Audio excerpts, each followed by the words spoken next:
Olá pessoal, nós vamos então agora dar sequência no conteúdo da termodinâmica. Na aula anterior nós falamos a respeito do trabalho realizado ali em uma transformação gasosa.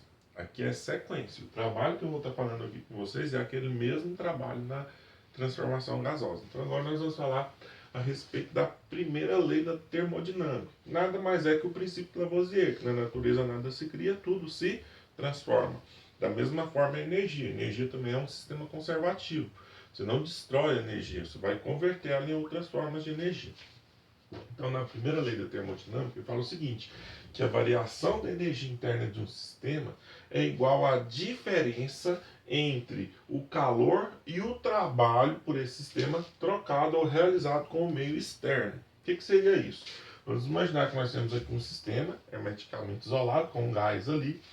Nós podemos fornecer ou retirar a energia dele na forma de calor. Ele vai sofrer uma variação na sua energia interna e, consequentemente, ele vai realizar ou ele vai sofrer a realização de um trabalho.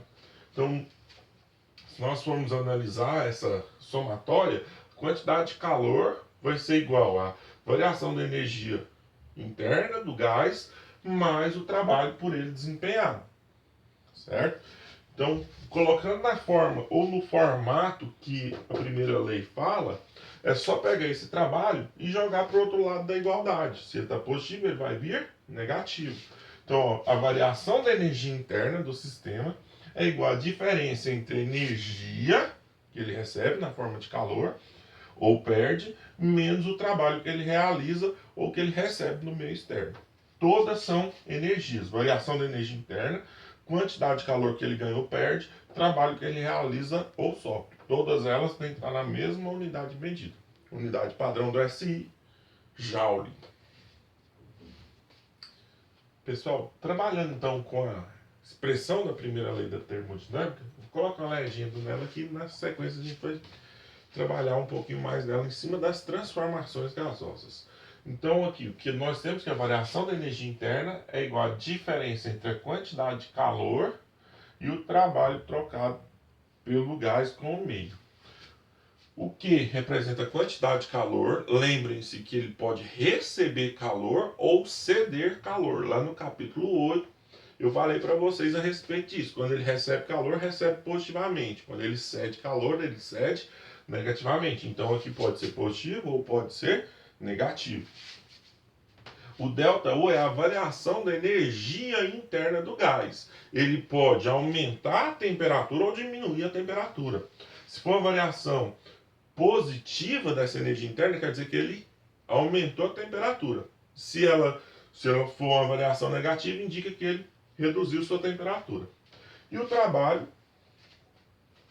também pode ser tanto positivo como negativo. O gás pode realizar trabalho sobre o meio, ele sofreu uma expansão, o volume aumentou, ou o trabalho pode ser negativo, ele sofreu uma compressão, o volume diminuiu. Certinho? Então nós vamos fazer a relação dessa expressão aqui agora com as transformações gasosas, que nada mais que são casos particulares. Pessoal, então aqui agora nós vamos fazer uma relação, uma primeira lei da termodinâmica, de alguns casos particulares, que são as transformações gasosas, que nós já estudamos lá nas leis dos gases ideais. Então, a primeira delas, que eu vou relacionar aqui com vocês, é com a transformação isobárica. O que seria isso? Aquela transformação que ocorre com pressão constante. Então, se a transformação ocorre com pressão constante, para calcular o trabalho, nós podemos usar a expressão pressão vezes a variação do volume, certo? Então, a primeira lei da termodinâmica vai ficar intacta. Variação da energia igual a quantidade de calor menos o trabalho, onde o trabalho eu posso pegar a pressão do gás vezes a variação do volume que ele sofreu. Segunda transformação que nós vamos relacionar com essa lei, transformação isométrica, isovolumétrica ou isocórica. Lembrem-se que é a mesma coisa, é aquela que se dá a volume constante. Voltando aqui, ó, se o volume é constante, não tem variação no volume, ou seja, o trabalho é zero. Não tem troca de energia do sistema com o meio externo na forma de trabalho. Nem o sistema realiza trabalho sobre o meio externo, nem o meio externo realiza trabalho sobre o sistema. O que nós vamos ver então aqui, ó, que a variação da energia interna vai ser igual à quantidade de calor que o corpo ganha ou que o corpo perde, certo? Se ele ganhar calor, variação da energia vai ser positiva, ele vai aumentar a temperatura. Se ele ceder calor, a variação da temperatura vai ser negativa e a variação da energia interna também, consequentemente.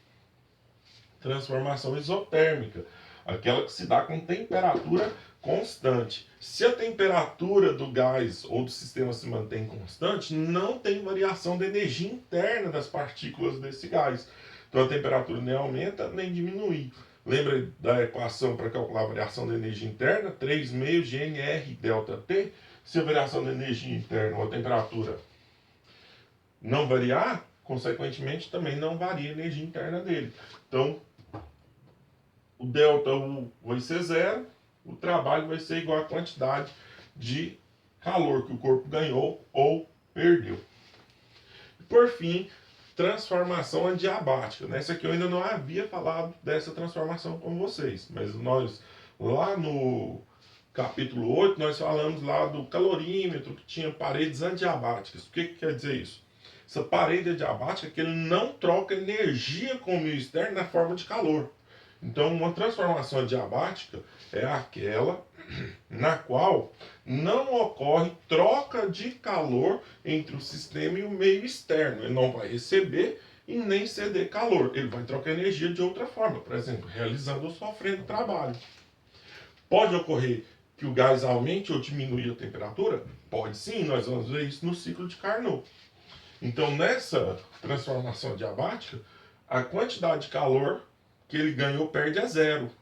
Então, se a quantidade de calor é zero, a variação da energia interna do sistema é igual a menos o trabalho desempenhado ou recebido aí pelo meio externo através do sistema. Tranquilo? Pessoal, então só um lembretezinho aqui para facilitar na hora do desenvolvimento dos exercícios. Alguns livros trazem isso aqui como balanço energético. Isso aqui é para te orientar e para facilitar na hora de você desenvolver seu exercício, se você vai considerar o que é positivo, o que é negativo, o trabalho positivo, o trabalho negativo e a variação da energia também positiva ou negativa. Então, primeiro, se o gás ou o sistema recebe calor, o Q é maior que zero, positivo. Se ele cede calor, Q é menor que zero ou negativo. Se ele não troca calor com o meio, é a transformação adiabática que eu acabei de falar com vocês. Então, na transformação adiabática, o Q é igual a zero, a variação da energia interna é igual a menos o trabalho. Segunda parte, a respeito do gás ou do sistema. Se ele realiza trabalho, quer dizer que ele fornece energia primeiro na forma de trabalho. O trabalho é positivo, nós vamos ver que vai ocorrer uma expansão desse gás, o volume dele vai aumentar. Se ele recebe energia do meio na forma de trabalho, ou o meio realiza trabalho sobre ele, o trabalho é negativo, menor que zero. Então, ao invés de expandir, ele vai comprimir dentro ali do recipiente. E que nós vamos perceber que o volume daquele gás ou daquele sistema vai sofrer uma redução. E se ele não trocar energia na forma de trabalho, nós vamos perceber que o volume dele vai ser constante, ou seja, o trabalho é constante, a variação da energia interna do gás é igual à quantidade de calor que ele ganha ou que ele perde. Só para fechar aqui então, para nós irmos lá para os exercícios, correr tudo tranquilo, tudo bem.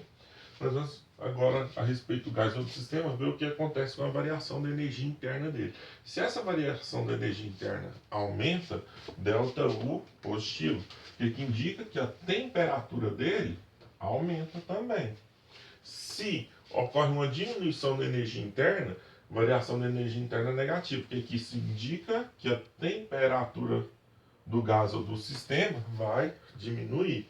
Se não houver uma variação da energia interna, vai dizer que o ΔU é igual a zero. Então nós vamos ter lá então que a quantidade de calor trocado vai ser igual ao trabalho. Então, quantidade de calor vai ser igual ao trabalho realizado ou sofrido pelo gás. Certinho? Vamos lá para os exercícios. Então, a quantidade de calor é igual ao trabalho e a temperatura do gás vai ser mantida constante. Então, ele vai receber calor, vai realizar o trabalho, ou ele vai ceder calor e vai sofrer uma realização do trabalho do meio. Mas a temperatura dele não vai modificar. Pessoal, vou encerrar esse vídeo por aqui para ele não ficar muito extenso e rápido para o YouTube. No próximo, então, nós vamos começar com a resolução dos exemplos. Aí, em cima dessa primeira lei da termodinâmica,